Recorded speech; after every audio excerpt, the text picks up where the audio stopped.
Hello, and welcome to Talking Solutions, the second podcast from the Association for Solution-Focused Hypnotherapy. I'm Sally Hare. And I'm Trevor Eddles, and we're both experienced solution-focused hypnotherapists.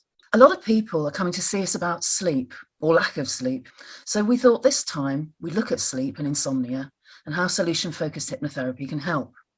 Yeah, in future podcasts, we're hoping to have a variety of guests with us sharing their expertise. But for today, Sally, what do we know about sleep? Well, sleep's a funny thing, really, and even after many years of research, there are still large gaps in what we know. Scientists think that sleep is vital for health, and we all know how badly we perform when we're sleep deprived for whatever reason. It appears that during sleep, our bodies replace cells and grow them, particularly with children. Wounds are healed, and we top up our ability to perform work, perhaps through simply resting muscles, but probably through more active processes. And in the brain, memories are stored, waking patterns of behaviour and experience are identified, and stress is reduced.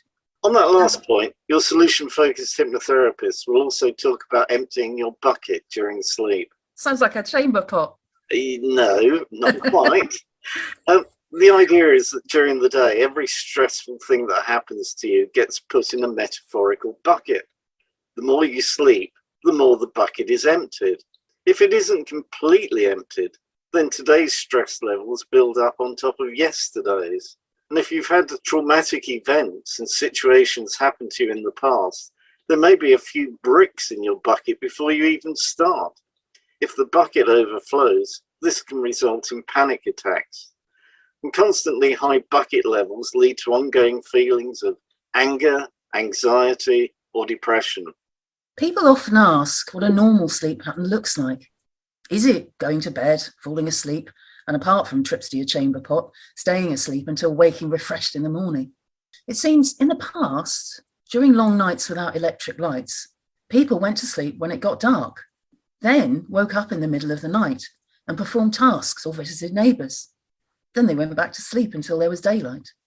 And we're also familiar with the Spanish habit of siestas in the afternoon and a shorter time spent asleep at night. And even top sports people are now engaging in 20-minute power naps during the day. So sleep patterns do vary. And some people are owls and stay awake late into the night and get up late. And some people are larks who go to sleep early and get up early. Your solution-focused hypnotherapist will probably ask you how quickly you go to sleep. How long are you awake or in the middle of the night? How do you feel in the morning when the alarm goes off? This will give them an idea of how well and how long you're sleeping. If you do find a good night's sleep a challenge, you probably find yourself doing one or more of these. Lying awake for a long time at night before falling asleep, or waking up several times in the middle of the night. You might wake up early in the morning and not be able to get back to sleep. And then you feel tired and not refreshed by sleep, not being able to function properly during the day and finding it difficult to concentrate, and even being irritable. Yes, your solution-focused hypnotherapist will probably have a number of practical suggestions about what you can do to avoid insomnia. Here are some suggestions. Don't eat big meals close to bedtime. Don't drink lots of coffee. Don't drink alcohol. Don't smoke. No strenuous exercise immediately before bed, but exercise during the day. Maintain a sleep routine. That means fixed bedtimes, etc. And always wake up at the same time, even at weekends. Keep the bedroom dark, quiet, and relaxing. No work or TV in bed. Try a warm bath before bedtime. Get plenty of daylight, particularly when you first get up, and avoid bright light in the evening. Listen to music. Drink warm milk. Drink herbal tea. Eat a light snack before bed. And don't take daytime naps.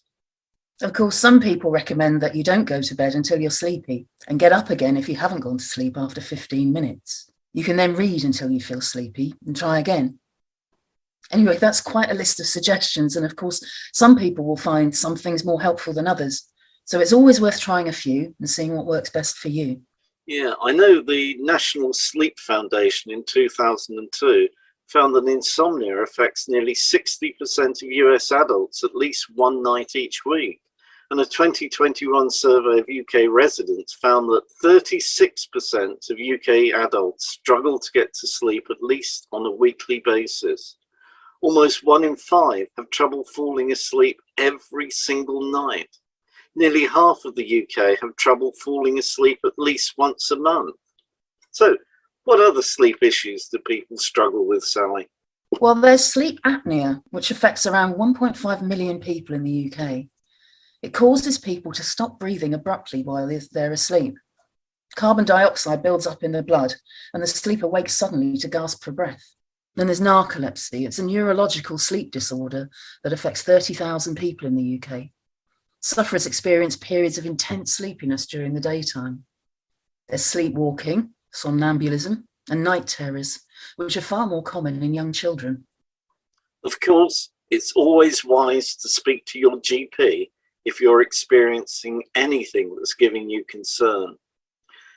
If you think you've been awake for ages, 17-year-old Randy Gardner set a record in 1964 for the longest period a human being has intentionally gone without sleep without using stimulants of any kind. The record is 264 hours. Well, that's 11 days.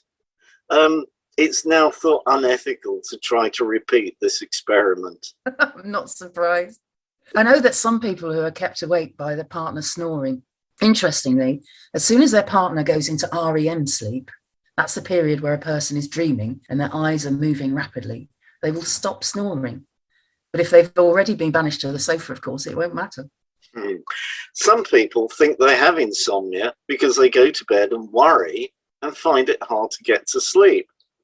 Technically, although not much use to the sufferer, this is actually an anxiety disorder. So it's just like insomnia, but it's caused by anxiety. Yes. Interestingly, there's also a thing called paradoxical insomnia. This is where people say they've slept poorly or not slept at all, but they actually have. Using electrodes or other sleep monitoring devices, it can be shown that the person has slept much better than they report. People with paradoxical insomnia have the illusion of poor sleep when it's not actually that bad. There's also unhemispheric type sleep, which you may have experienced when staying somewhere unfamiliar. Here, half of your brain is asleep, while the other half stays alert for possible danger.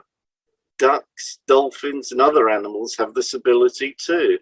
But it's frustrating when you're all tucked up in the Maidstone Travel Lodge with an important meeting to attend in the morning. So here are some other sleep-related terms that people use. I wonder if you can relate to any of them. There's sleep debt or sleep deficit, and that's the name given to the cumulative effect of not getting enough sleep. Sleep pressure is simply the pressure our bodies feel telling us to go to sleep. It becomes greater the longer we've been awake. And the grogginess you sometimes feel when you first wake up is called sleep inertia. I can relate to all of those. Sleep opportunity is how many hours you need to spend in bed in order to get enough sleep.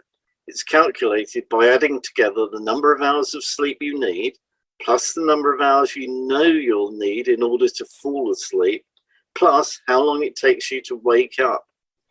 Your immune system can make you feel sleepy when it's fighting infection. Lack of sleep can impair your immune system too. Yet Milton Erickson, a famous American hypnotherapist, had a client with insomnia. The client was a meticulous elderly man who prided himself on doing all his own housework, all of it except waxing the floors, which he hated. Erickson told the man that there was an obvious solution to his insomnia problem, but he might not like it. And that's a typical Erickson comment. The man insisted that he would do whatever was necessary in order to sleep. Erickson, as usual, was reluctant to tell the man what he needed to do, and the man insisted that he do whatever was necessary, giving various examples of how persistent he was in dealing with difficult problems. Erickson finally told him that if he wasn't asleep within 15 minutes of going to bed, he had to get up and wax the floors until he felt he could sleep. After that, if he was still not asleep within 15 minutes, he had to get up again and continue the procedure until he was asleep. And the end result was that the man had well-waxed floors and slept very well. I love that story. Next time I can't sleep, I'll make myself get up and clean the oven. I won't. One technique that's sometimes used to help people sleep better is to restrict the amount of time they spend in bed, maybe to just 6 hours. Keeping people awake for longer builds up that sleep pressure and helps them fall asleep faster and sleep better. It also increases their expectation that they will sleep better in future.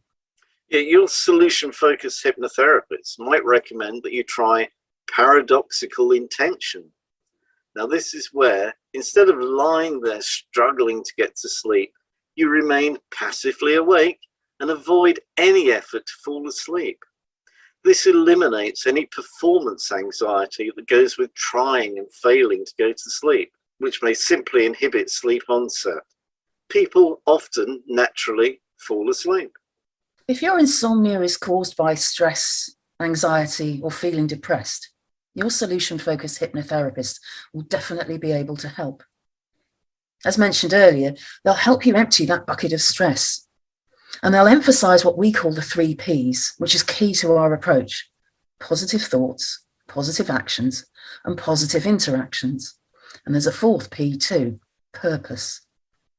They'll encourage you to engage in these Ps, and they'll encourage you to listen to a free 30-minute relaxation track, which they'll share with you. If you listen to this just before your usual going to sleep time, it will help you to relax and get to sleep. And you can listen to it again in the middle of the night if needed. And of course, if you feel you need a little more help with sleeping issues, there will be a solution-focused hypnotherapist local to you who can help.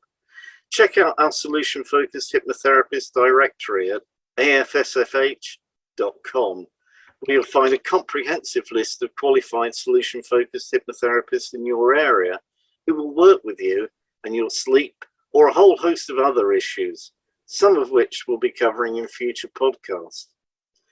But for now, we're going to give you the opportunity to experience a little trance in the form of a short relaxation session. It's important to say that hypnosis is only half of hypnotherapy, and in a real solution-focused hypnotherapy session, you'll have the opportunity to explore your best hopes for the future in depth, then relax as your therapist engages your subconscious in a personal, tailored hypnosis session to help make those hopes a reality. If you're currently driving or operating machinery or doing anything that involves your full attention, please switch off this podcast now. You can look forward to relaxing when you can do so safely.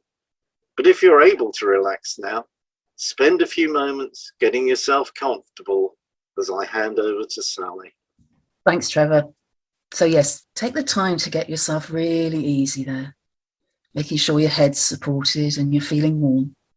And make sure you're somewhere you're unlikely to be disturbed. In a moment, I'm going to ask you to imagine certain things. But it doesn't matter if you find you can't imagine all the things I'm asking you to. You might even find your mind wandering quite a bit, so that my voice just fades into the background. But that doesn't matter either. The sound of my voice is going to continue to relax you. And it really doesn't matter if you don't hear a word I say, because very soon now, you are going to be more relaxed than you've ever known. So imagine yourself standing on the very top of a green hill on a tropical island. You can feel the warmth of the sun on your head and shoulders. You can see the long grasses around you moving slightly in the gentlest of breezes. When you look down the hill, you can see a narrow, winding path that disappears into a small forest. And beyond the forest, you can see the ocean, with sunlight from the clearest of blue skies glancing off the tops of the waves in the bay, so that the whole ocean seems to shimmer and sparkle. You begin to move lazily and easily down the path, with the ferns and grasses brushing gently against your legs as you pass. You just catch the faint smell of salt borne in on the breeze. Become aware of the distant sound of the ocean on the shore. Maybe hear seabirds calling faint a long way off. And you marvel at the deep sense of calmness and tranquility that sweeps over you as you move on down and down towards the forest, moving so easily, so effortlessly. You feel almost as though you're floating on air. And in no time at all, you find yourself drifting through the trees, their leaves closing overhead to form a canopy, and their branches making an irregular pattern against the clear blue of the sky.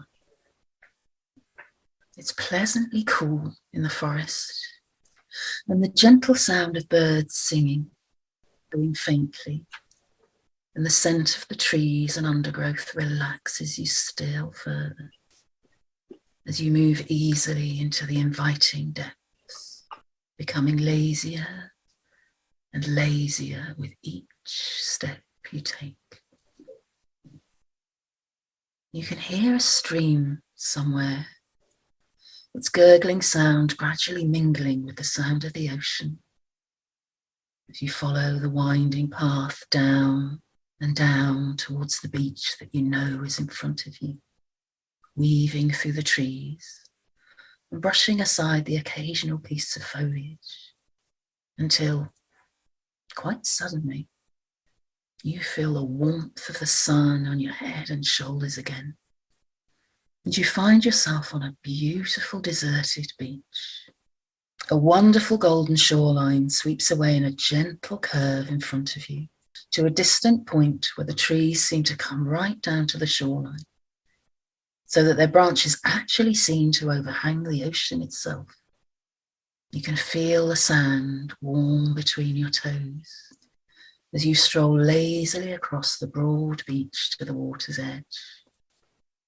The sand becomes a darker golden colour when you get there, and you enjoy the change to a moist, firm coolness beneath your feet as you wander along the shore, leaving a lazy trail of footprints in the sand behind you. Every so often, a larger than usual wave sends rivulets of water foaming around your feet. And as they recede, you notice how the sand is washed away from tiny coloured pebbles, glinting like jewels in the sun. The smell of the ocean, the sunlight on the waves, the sound of the water hissing over the sand. All these things seem to create a sense of timelessness for some unknown reason. And you find yourself a comfortable position, a grassy hollow maybe, to just sit and gaze out across the rolling depths to the horizon, trickling warm, golden sand idly through your fingers. There's a faint haze which makes it difficult for you to see exactly where the sky stops and the ocean starts. And as you try to fathom it out, you see a small white cloud appear from somewhere near the horizon. It comes towards the island quite quickly, growing larger as it approaches, until it's immediately overhead, the largest, fluffiest, whitest cloud you can ever remember. And you somehow know, just by instinct, that you can let all your worries, all your cares, all your fears just drift up towards this large white cloud. You can actually see them drifting away from you in a long, slow spiral, maybe like smoke from a bonfire, just spiraling away from you towards this large white cloud. The cloud absorbs all your worries into itself, swallowing up all your fears and anxieties, becoming steadily darker all the time until just as it reaches its darkest, just as the last part of that spiral of your worries and cares disappears inside it, the sun bursts through, dispelling every one of your worries, every one of your fears and anxieties to the edges of the universe, leaving you totally relaxed and perfectly at ease with yourself, without a single care in the world. And as we come to the end of today's relaxation, you may wish to drift into a deep, refreshing sleep. But if you wish to continue with your day, I'll count from 1 to 5, and then I'll say, fully aware. On the count of 5, your eyes are open, and you are then fully aware, feeling calm, rested, refreshed, and relaxed. Okay, so 1. Slowly, calmly, easily, you're returning to your full awareness once again. 2. Each muscle and nerve in your body is loose and limp and relaxed, and you feel wonderfully good. 3. From head to toe, you're feeling perfect in every way. Physically perfect, mentally perfect, and emotionally calm and serene. 4. Your eyes begin to feel sparklingly clear. And on the next number I count, eyelids open, fully aware, feeling calm, rested, refreshed, relaxed, and invigorated, full of energy. So 5, you're fully aware now. Eyelids open, take a good deep breath, fill up your lungs and stretch. Wow. I hope you enjoyed that. I certainly did. You can keep that positive feeling with you going forward, and do check our therapist directory at afsfh.com if you'd like to find a solution-focused hypnotherapist to help make your best hopes for the future a reality. Well, that's about it for this podcast. I hope we've given you some ideas and you found it useful. Solution-focused hypnotherapy can certainly help with sleep issues. Our next podcast will look at phobias and how solution-focused hypnotherapy can help deal with those. So till next time, it's goodbye from me, Sally Hare. And it's goodbye from me, Trevor Edwards. See you next time. Bye. Bye.